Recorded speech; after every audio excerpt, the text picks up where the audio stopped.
السلام علیکم ورحمۃ اللہ وبرکاتہ۔ محترم ناظرین و سامعین، آج میری گفتگو کا عنوان ہے کہ رسول اللہ صلی اللہ علیہ وسلم کا جنت و دوزخ کا خواب میں نظارہ کرنا۔ آج یہی عنوان ہے میرا۔ رسول اللہ صلی اللہ علیہ وسلم کا یہ معمول تھا کہ وہ فجر کی نماز پڑھ کر صحابہ کرام سے مخاطب ہوتے اور فرماتے کہ آج کوئی کسی نے خواب بھی دیکھا ہے۔ اگر لوگ کہتے کہ ہاں میں نے یہ خواب دیکھا ہے تو رسول اللہ صلی اللہ علیہ وسلم اس خواب کے تعبیر فرماتے، اس کا مطلب بتا دیتے۔ حسب معمول آپ نے فجر کی نماز پڑھ کر صحابہ سے پوچھا کہ آج آپ لوگوں میں سے کوئی خواب بھی دیکھا ہے؟ صحابہ نے کہا نہیں یا رسول اللہ۔ پھر رسول اللہ صلی اللہ علیہ وسلم نے اپنے ایک خواب کا ذکر کیا اور فرمایا کہ آج میں نے یہ خواب دیکھا ہے کہ میرے پاس دو شخص آئے خواب میں اور مجھے نامعلوم وادیوں کی طرف سفر کرانے لے گئے۔ جب میں سفر کر رہا تھا تو راستے میں دیکھا کہ ایک شخص بیٹھا ہوا ہے اور دوسرا شخص ہاتھ میں لوہے کا زنبور لے کر بیٹھے ہوئے شخص کے کلے کو چیر رہا ہے، اور وہ شخص کراہ رہا ہے، رو رہا ہے، چلا رہا ہے، چیخیں مار رہا ہے۔ جب ایک کلہ کو چیرتا ہے تو دوسرا صحیح ہو جاتا ہے، اور جب دوسرے کو چیرنے لگتا ہے تو پھر پہلا کلہ صحیح ہو جاتا ہے۔ میں نے پوچھا یہ کون شخص ہے؟ مجھے کہا آگے چلو۔ جب میں آگے گیا تو کیا دیکھتا ہوں کہ ایک شخص لیٹا ہوا ہے اور ایک شخص کھڑا ہے۔ جو شخص کھڑا ہے اس کے ہاتھ میں پتھر کا بہت بڑا چٹان ہے۔ اس چٹان سے اس لیٹے ہوئے شخص کے سر پہ دے مارتا ہے، جس سے جو ہے اس کا سر چور چور ہو جاتا ہے اور وہ پتھر اچھٹ کر بہت دور چلا جاتا ہے۔ وہ شخص پتھر لانے کے لیے دوڑتا ہے، جب تک وہ پتھر لے کے واپس آتا ہے تب تک اس کا سر ٹھیک ہو جاتا ہے۔ پھر اسی طرح وہ شخص دے مارتا ہے اور پھر اس کا سر چور چور ہو جاتا ہے، اور وہ شخص روتا ہے، چلاتا ہے، کراہتا ہے۔ میں نے پوچھا یہ کیا ہے؟ کہا آگے چلو۔ جب میں آگے گیا تو کیا دیکھتا ہوں کہ وہاں ایک سوراخی ایک بہت بڑا جو ہے وہ گاڑھا گڈھا ہے، اور وہ مثل سوراخی کے ہے، نیچے سے فراخ اور اوپر سے تنگ ہے۔ اس میں آگ جل رہی ہے، بہت سی عورتیں اور بہت سے مرد اور ننگی عورتیں اس میں جل رہے ہیں۔ تو جب وہ آگ اوپر کو اٹھتی ہے تو وہ لوگ بھی اوپر کو اٹھتے ہیں، اور جب وہ آگ نیچے کو جاتی ہے تو وہ لوگ بھی نیچے کو جاتا ہے۔ اسی میں وہ روتا ہے، چیخیں مارتا ہے، چلاتا ہے۔ میں نے کہا یہ کون لوگ ہیں؟ کہا آگے چلو۔ میں جب آگے گیا تو دیکھتا کیا ہوں، ایک بہت بڑا خون کا نہر ہے۔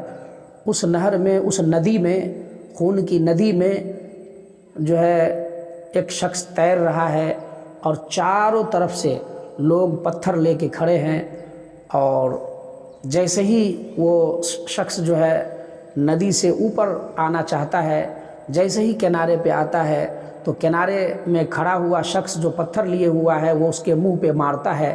وہ شخص پھر لوگھڑا کر پیچھے کی طرف لوٹ جاتا ہے اور نفسی کر رہا ہے۔ پھر دوسرے کنارے سے نکلنے کی کوشش کرتا ہے، وہاں بھی کھڑا ہوا شخص اس کو پتھر سے مارتا ہے، پھر وہ لوٹ جاتا ہے۔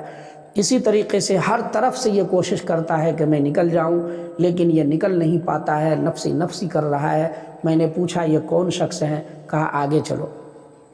جب میں آگے گیا تو کیا دیکھتا ہوں کہ ایک بہت بڑا درخت ہے، اور اس درخت کے قریب بہت سے بچے کھیل رہے ہیں، اور اس سے بہت دور ہٹ کر اور بہت سے بچے کھیل رہے ہیں، اور ان بچوں کے نزدیک ایک خوبصورت بوڑھا شخص بیٹھا ہوا ہے، اور اس سے بہت دور ہٹ کر ایک شخص بیٹھا ہوا ہے اور آگ دھونک رہا ہے، آگ کو جو ہے وہ تیز کر رہا ہے، دھونک رہا ہے۔ میں نے پوچھا یہ کیا ہے؟ کہا آگے چلو، اور مجھ کو اسی پیڑ پہ اوپر چڑھایا۔ بہت بڑا پیڑ تھا، اس کے اوپر جب میں چڑھا تو کیا دیکھتا ہوں کہ بہت خوبصورت مکان ہے۔ میں نے کہا یہ کیا ہے؟ کہا آگے چلو۔ پھر اس سے آگے لے گیا، دیکھا اس سے بھی خوبصورت مکان ہے۔ تو میں نے کہا کہ بھائی تم لوگ پورے رات ہمیں گھما رہے ہو لیکن تم بتائے نہیں اور صرف نظارہ کراتے جا رہے ہو، بتاؤ بھی تو صحیح کہ وہ لوگ کون ہیں۔ تو پھر آپ کو بتایا گیا کہ وہ پہلے شخص کو جو آپ نے دیکھا کہ بیٹھا ہوا ہے اور اس کے کلے کو چیرا جا رہا ہے اور وہ شخص کڑاہ رہا ہے، وہ شخص جھوٹا تھا، جھوٹی قسمیں بات بات پہ کھاتا تھا اور لوگوں کو دھوکہ دیتا تھا، اور قیامت تک اس کو وہی سزا ملے گی، اسی لیے اس کو سزا مل رہی ہے۔ پھر جب آپ نے اس کے بعد ایک شخص کو دیکھا کہ وہ لیٹا ہوا ہے اور ایک شخص پتھر لے کر کھڑا ہے اور اس کے سر پہ مارتا ہے جس سے سر چور چور ہو جاتا ہے، وہ شخص جو ہے وہ قرآن کریم پڑھ چکا تھا اور قرآن پڑھ کر بھلا دیا تھا، اس پر عمل نہیں کرتا تھا، اسی لیے اس کی یہ سزا ہے۔ قرآن پڑھ کر بھلانے کا ایک مطلب تو یہ ہے کہ آدمی زبانی قرآن پڑھے اور پھر لاپرواہی کی وجہ سے اس کو بھول جائے، یہ بھی ایک گناہ ہے۔ اور ایک گناہ یہ ہے کہ انسان قرآن پڑھا ہے دیکھ کر اور بہت دن نہیں پڑھنے کی وجہ سے بھلا گیا، ایک گناہ یہ بھی ہے۔ اور ایک مطلب یہ بھی ہے کہ انسان قرآن تو پڑھا ہے اور پڑھ بھی رہا ہے لیکن اس میں جو کچھ کہا جا رہا ہے اس پر وہ عمل نہیں کر رہا ہے، تو ایک یہ بھی ہے، تو یہ بھی بہت بڑا گناہ ہے۔ تو اور آپ کو بتایا گیا کہ وہ شخص، آپ جب آگے گئے اور دیکھا کہ ایک گاڑھا ہے مثل صراحی اور اس میں جو ہے بہت سے ننگے مرد و عورت ہے اور آگ میں وہ جل رہا ہے، وہ شخص جو ہے وہ زناکار ہے اور اس کو اس لیے سزا مل رہی ہے اور یہ سزا قیامت تک اس کو ملتی رہے گی۔ اس کے بعد آپ نے جو دیکھا کہ وہ خون کی نہریں ہیں جس میں بہت سے لوگ تیر رہے ہیں اور چاروں کنارے سے اس کو لوگ مار رہے ہیں، نکلنے نہیں دے رہے، وہ لوگ سود خور ہیں۔ اور پھر آپ جب آگے آئے تو دیکھا ایک درخت ہے، بہت سے بچے وہاں کھیل رہے ہیں، وہ عام مسلمانوں کے جو بچے، نابالغ بچے انتقال کر گئے ہیں، یہ وہی بچے ہیں۔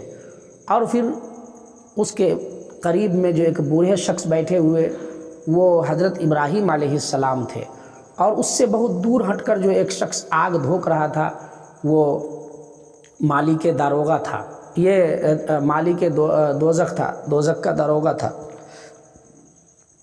پھر آپ جب اوپر گئے درخت پہ اور دیکھا کہ ایک خوبصورت مکان ہے، تو یہ عام مسلمانوں کا مکان ہے، اور پھر اس سے جو خوبصورت مکان یہ آپ نے جو دیکھا ہے یہ شہید لوگوں کا ہے جو اللہ کے راستے میں قتل ہو گئے۔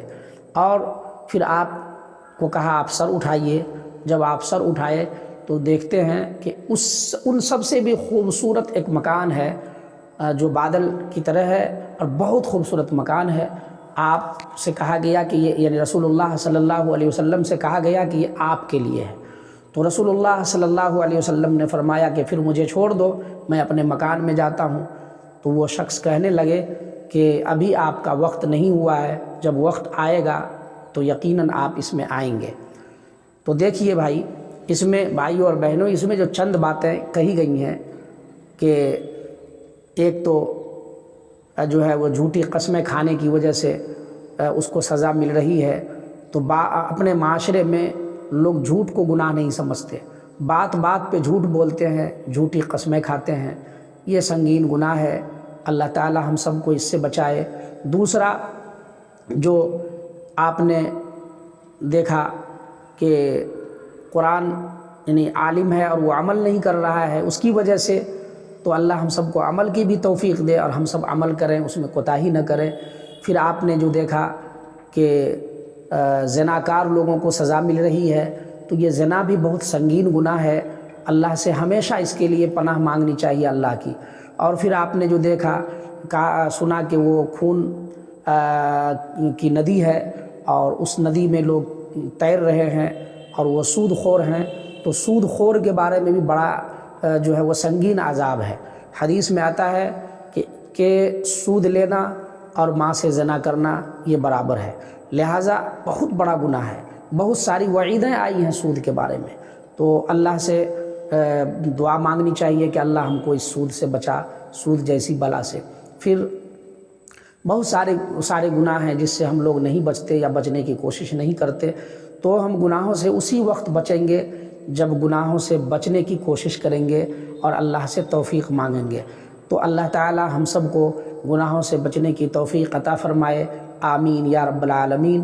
وما علینا الا البلاغ۔